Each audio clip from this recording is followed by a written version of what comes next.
Hi, my name is Quinton Hyde and welcome to another episode of the Quinton Hyde Podcast. In this episode we're going to be talking about what happens when you run out of ideas, because it does happen, and the reason I'm making this is because it's kind of happening to me for the last 2 weeks or so. It's super annoying, but I kind of want to dig on into it because it happens to everyone who makes stuff at some point.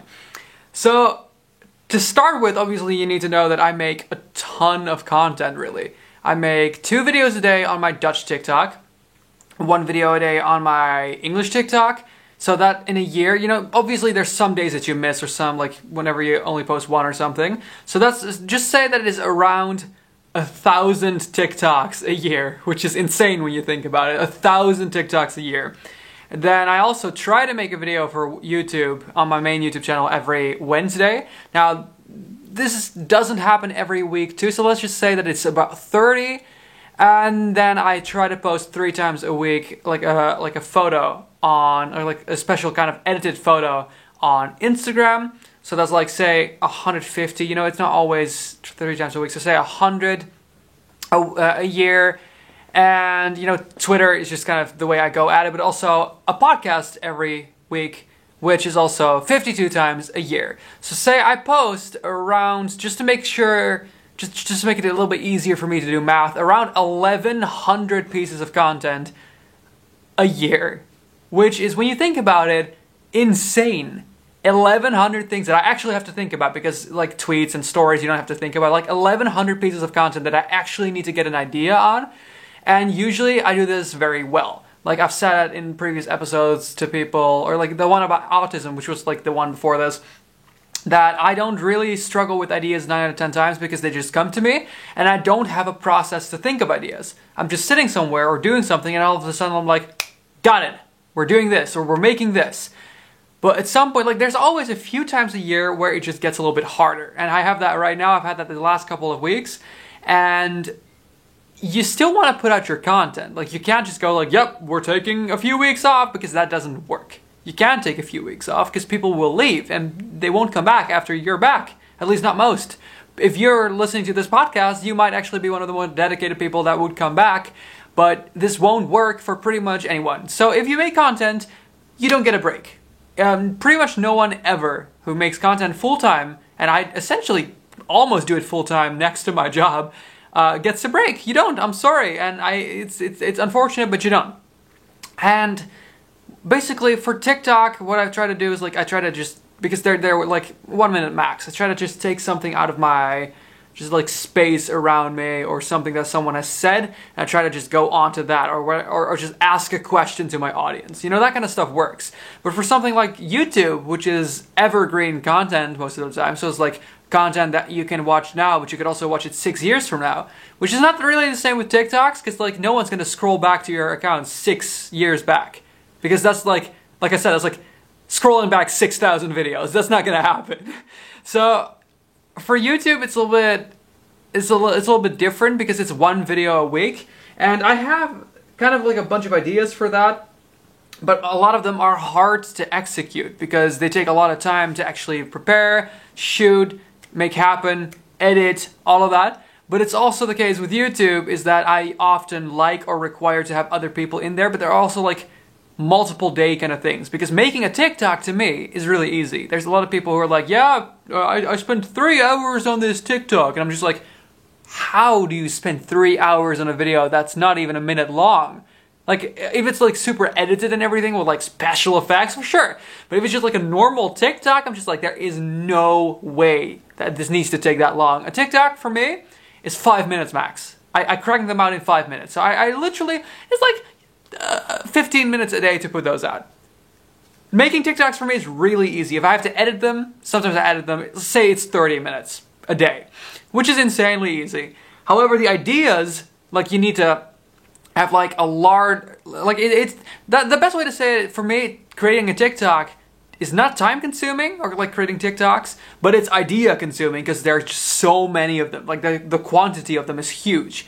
And for YouTube, it's the other way around. I have tons of ideas for YouTube, though I can't do all of them yet because a lot of them require a whole lot of money. But for YouTube, it's just like getting them out there, like the bunch of the ideas, that's totally doable. But it just takes so much time, because like one idea that I have could take like 3 days to make happen. Like I would have to prepare it, I would have to do it, I would have to, often like the ideas that I have require you to wait for a reaction. Like creating a weird brand that does blah blah blah. I mean, obviously you can't lift up a whole brand off of the floor in like one day. So it needs to, like, a week will go over or something. And that's why this always takes a little bit longer. I have been saying this for a long time. I hate editing YouTube videos. This podcast, because you can watch it on YouTube as well as on Spotify, this podcast is not edited at all. I just literally paste them together, cut off the first silence part, like before I like go, hi, I'm Quentin, etc. And like after I say goodbye.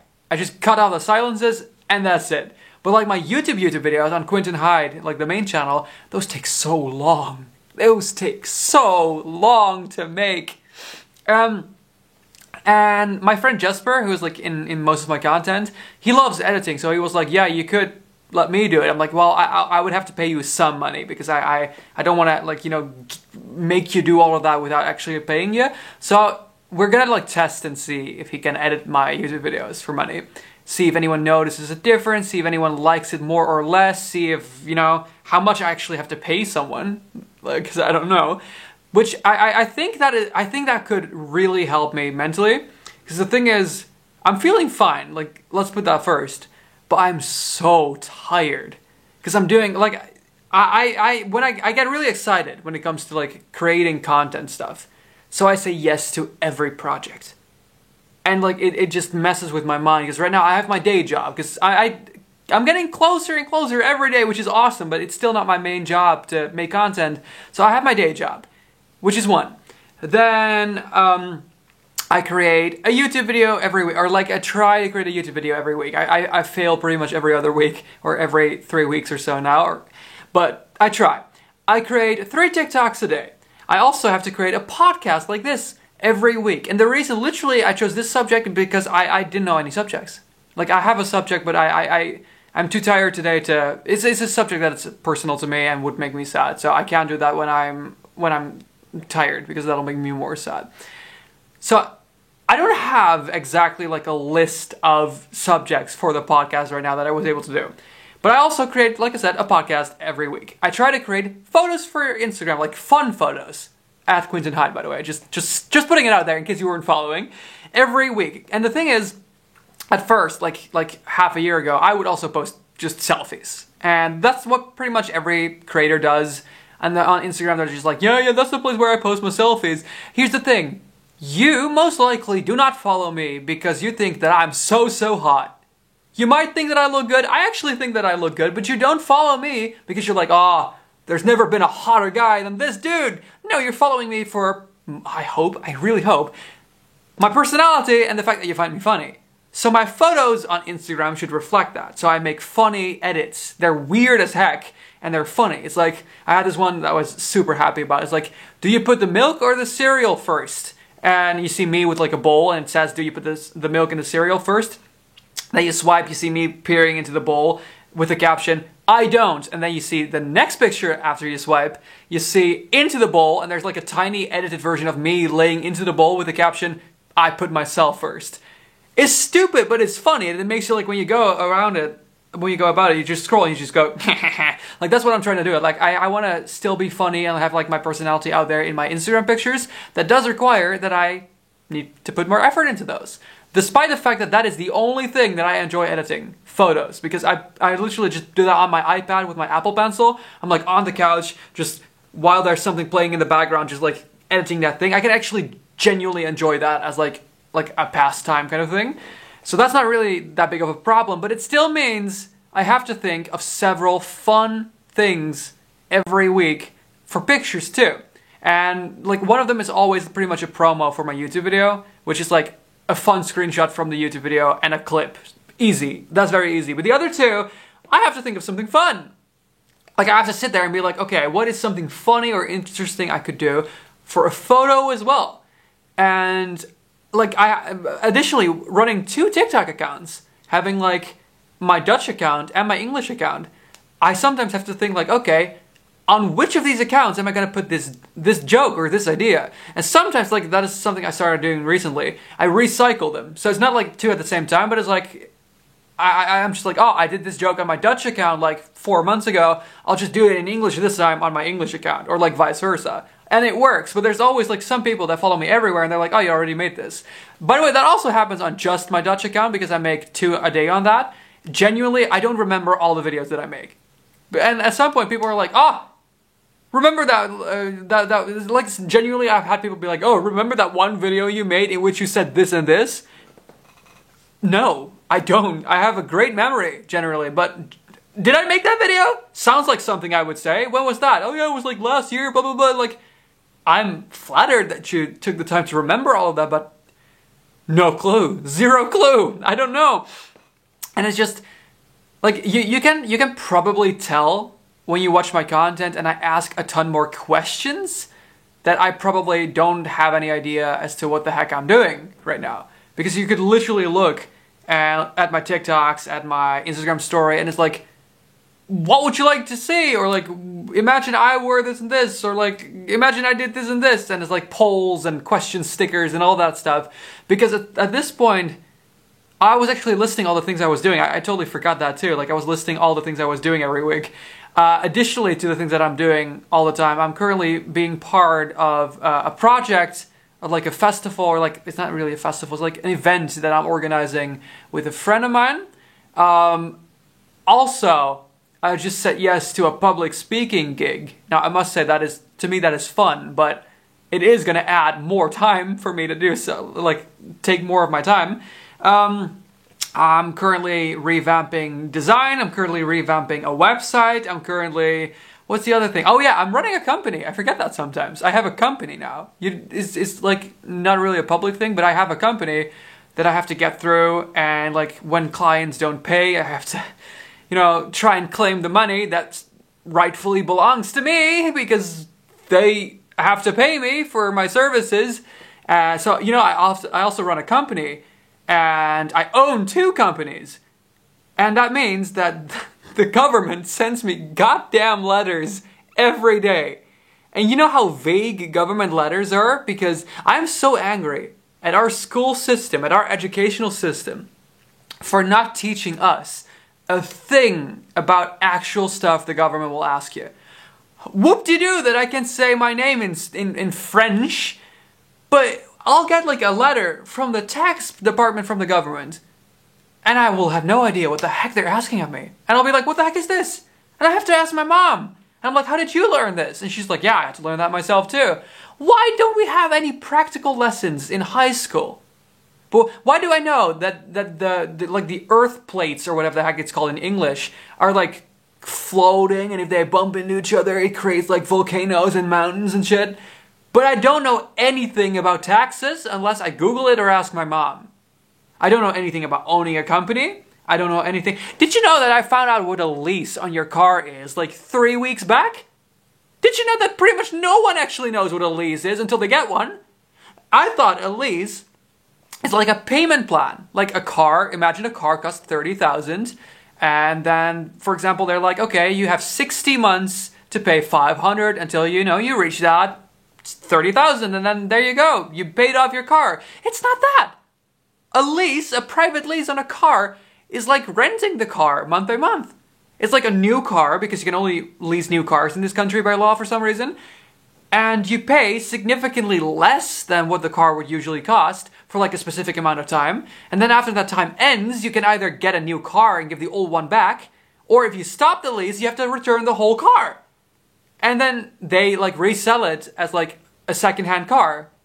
But it's never yours. It's never your property. That car is not yours. And it also means that if you break the car, they fix it. It's like a rental house versus a bought house, but as a car. And I knew so many people who I told that to, and they were like, wait, is that how that works? Why does no one of us know that? Why do we not get any practical things in it? Like, people are vowing for high school because they're like, yeah, this is like your basic development. Basic development? I don't know how anything in the real world works unless like I get thrown into there. I didn't know what insurance is to get when I turned 18. Luckily, my mom knows all of that.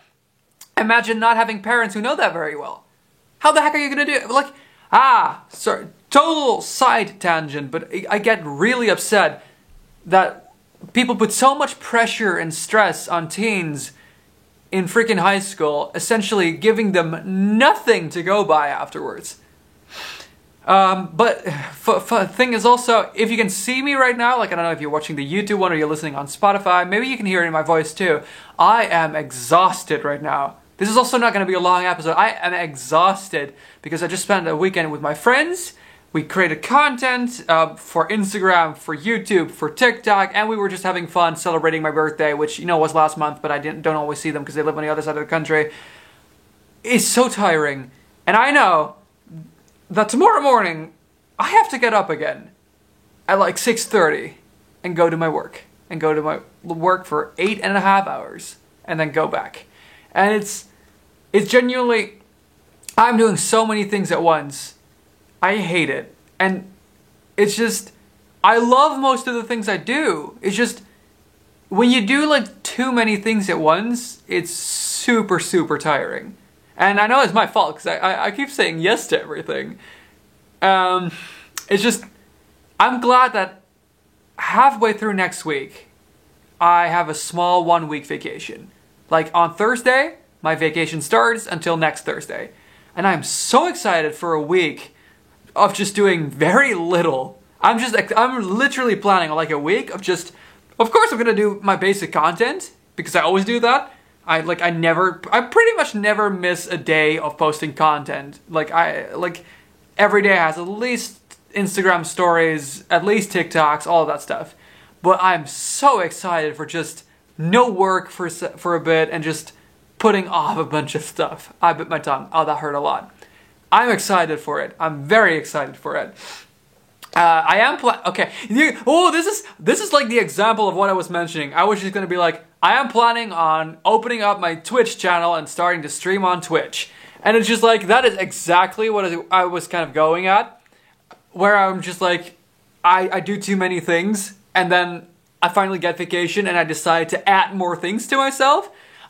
I don't know why I do it though, because that's also the crazy thing, because if I don't do anything, if I have a day where I don't have anything, I get bored. I get really bored. I'm just like, oh, should I start doing this? Should I start doing this? It's hard, for some reason, it's hard on me to do too many things, but it's hard on me to not do anything. I feel like I need to find the right amount to do every day, and that is just something that I'm still learning right now. It's hard, but it's also exciting, I guess. And I'll be fine. It's just right now, I'm super tired. And that also means that this podcast episode is only gonna be like 18 minutes long. I am sorry if that is something that you didn't really want to hear. But hey, thank you so much for being here on this episode of the Quintin Hyde Podcast. If you're listening on YouTube, please leave a comment. Tell me what you think. If you're listening on Spotify, there's sadly no comment section, but you can tweet me at Quintin Hyde, which would be a lot of fun. Thank you so much for being here, and I would love to see you next time. Bye-bye.